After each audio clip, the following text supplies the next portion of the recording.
Hello, fellow Holy Trinity teachers. Today I'm going to review acceptable use policies and their importance in regards to technology integration.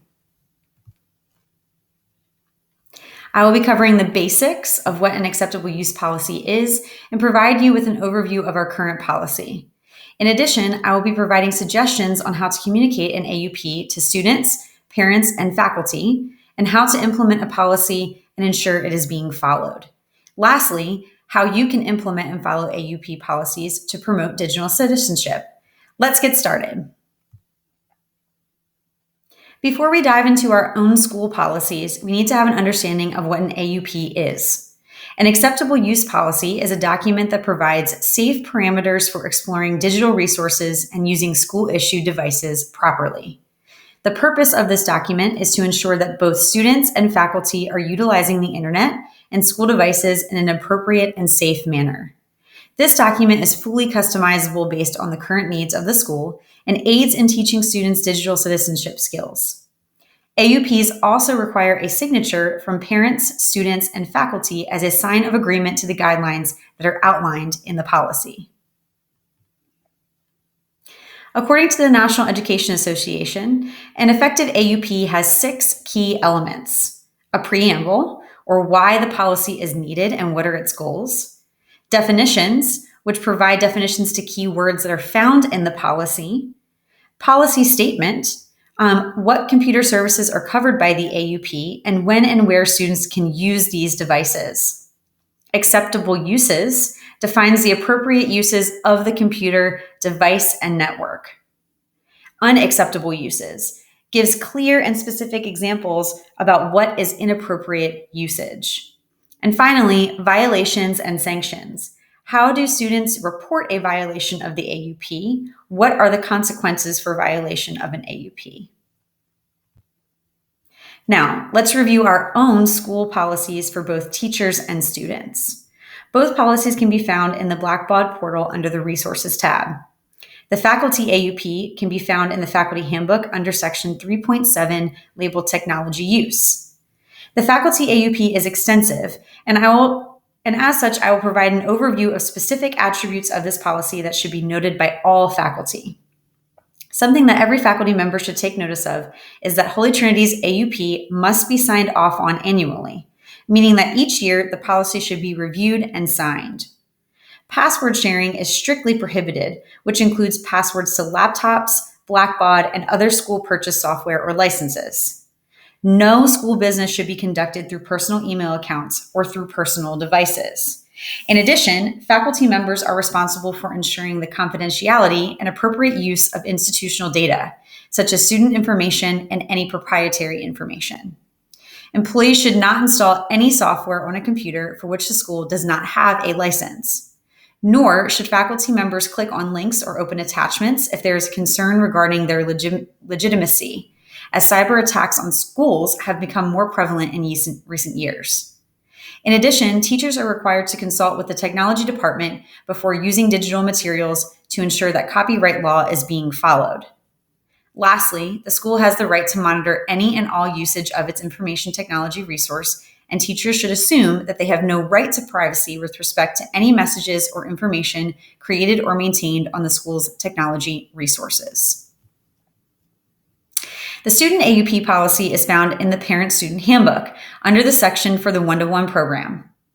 The first thing to note in this policy is that teachers are responsible for directing laptop use and will determine if and how the device is used.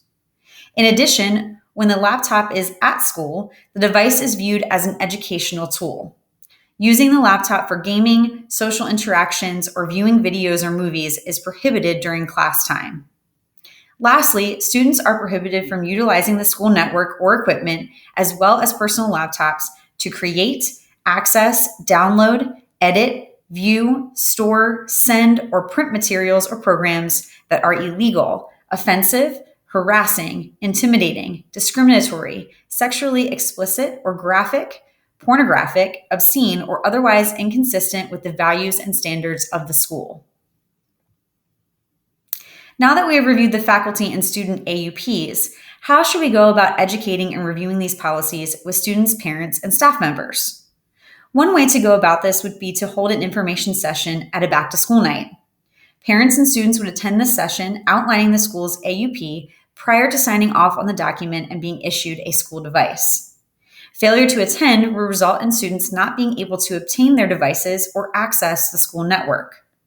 Additionally, hanging the AUP in the classroom serves as a reminder to students of the expectations set forth by the school while they are actively using their devices. Lastly, an information session similar to the one provided to students and parents will be provided for teachers during our in-service days prior to the start of the school year. Teachers would be required to attend this session to sign off on the AUP as well as obtain their school-issued laptop. In addition to educating parents and students as a whole, let's discuss some suggestions on how you can implement the AUP in your classroom and help ensure that it is being followed. The first thing you can do is consider creating your own AUP policy for your classroom that is based on the school's policy.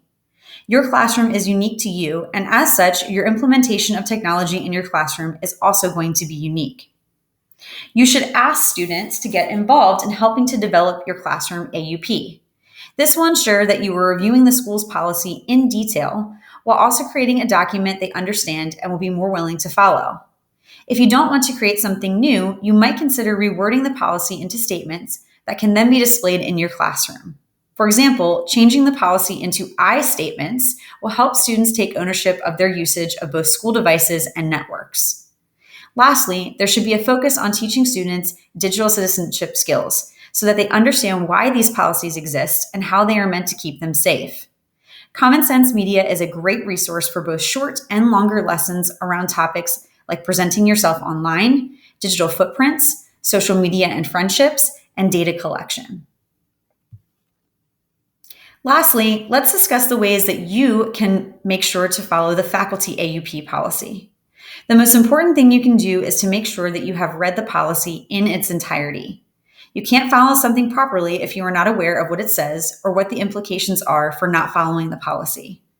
If you don't understand something, ask questions. You can also create your own shorter, quick guide with key elements of the policy that you can refer back to during the school year. Make sure you are reviewing any software, hardware, or educational apps that you plan to use in the classroom with the technology department prior to using them in your classroom. You should also model digital citizenship and literacy behavior to students throughout the school year. If you are using outside resources, make sure to cite those resources and avoid using copyrighted material such as images, songs, or videos. As we continue to integrate technology into our instruction, it is imperative that parents, students, and faculty members read, understand, and implement our acceptable use policy. If you have any questions after listening to this presentation, please do not hesitate to reach out to me via email. Thank you for your time, and I hope that you have a great rest of your day.